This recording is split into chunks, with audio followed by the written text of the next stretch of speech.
This is a Math 2 summary video for the lesson titled Taking Apart the Area. The purpose of this task is for students to factor quadratic expressions. This task reviews the work students completed when they studied quadratic expressions in Math 1. In this lesson, students will continue to use the box method to factor and relate the dimensions and area of a rectangle to the factored and expanded forms of a quadratic expression. Let's start by reviewing the steps for factoring any quadratic expression written in standard form. First, look for greatest common factor. If there is a greatest common factor other than 1, factor out your greatest common factor.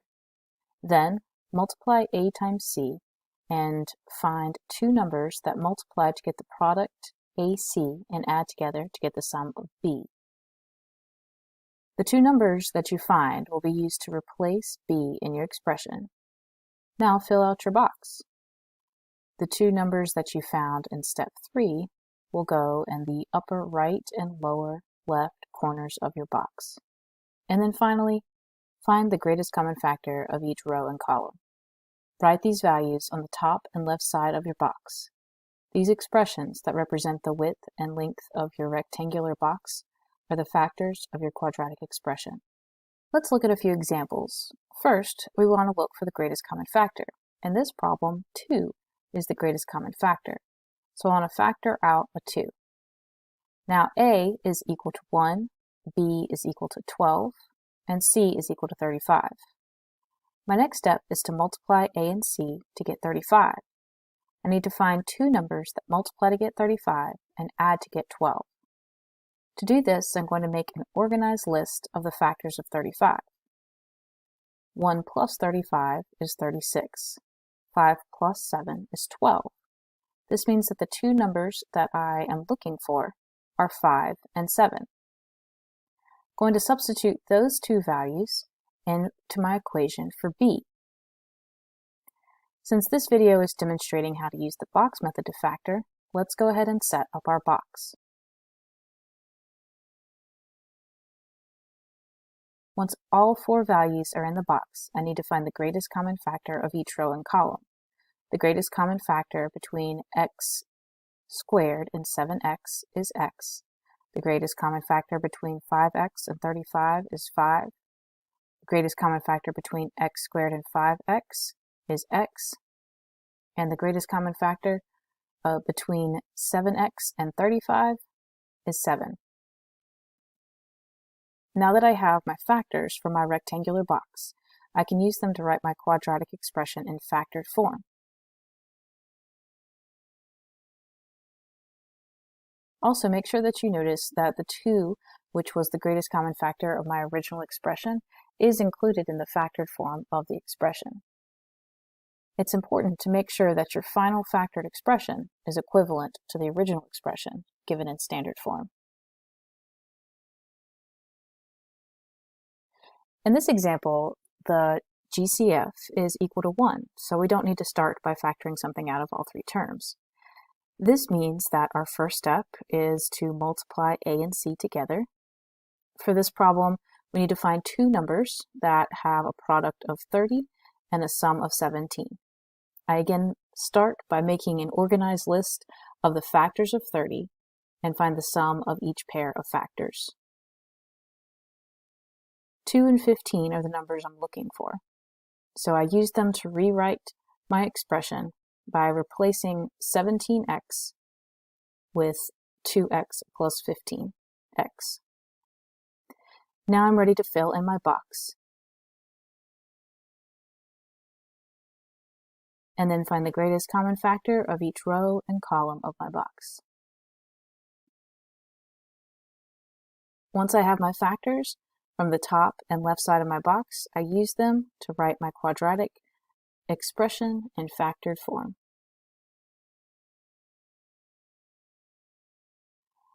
This example can be completed by following the same steps, but it is also an example of a special case called a perfect square trinomial. A perfect square trinomial literally makes a perfect square when you model it with a rectangular area model. If we look at the steps for factoring, we can see why this happens. The GCF is 1, so we can move on to finding the product of AC. When we find the two numbers that multiply to get 100 and add to get negative 20, we find that they are the same numbers, negative 10 and negative 10. Then we use those two numbers to rewrite our expression and fill out our box. The whole box is not only a rectangle, but it's also a square. Since the factors are the same, we can write the factored form of the equation as a perfect square binomial. These types of equations should remind you of your work from earlier in this unit when you completed the square. This special case of factoring a quadratic expression is called a difference of squares. With these expressions, you're subtracting one perfect square from another one. We can follow the same steps for factoring to discover the pattern that will appear in these types of expressions. In this problem, the GCF is 1, so I do not need to worry about factoring out a greatest common factor. To make this expression look similar to the other ones that we have done, I'm going to rewrite it as x squared plus 0x plus negative 49. Since there wasn't a value for b listed, there was only a value for a and c in my original expression. I know b is equal to 0. Once I multiply a and c together, I can see that I need to find two numbers that have a product of negative 49 and a sum equal to 0. To get a sum equal to 0, I need one value to be positive and the other to be negative. As I'm listing the factors of 49, I think about the fact that the square root of 49 is 7.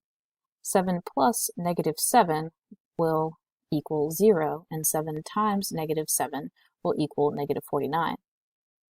This will happen with problems like this, where you can take the square root of the product of AC to find your two numbers that will add together to make 0. We can now continue to follow our steps for factoring and write our expression in factored form.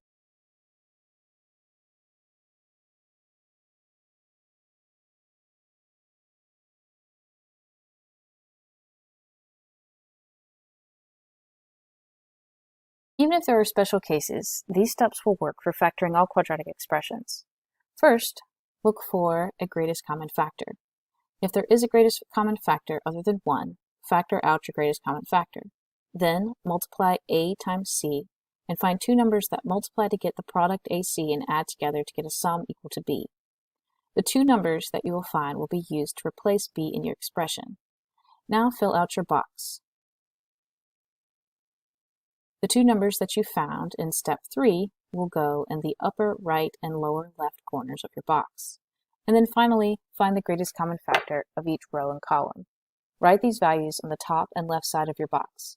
These expressions that represent the width and length of your box are the factors of your quadratic expression.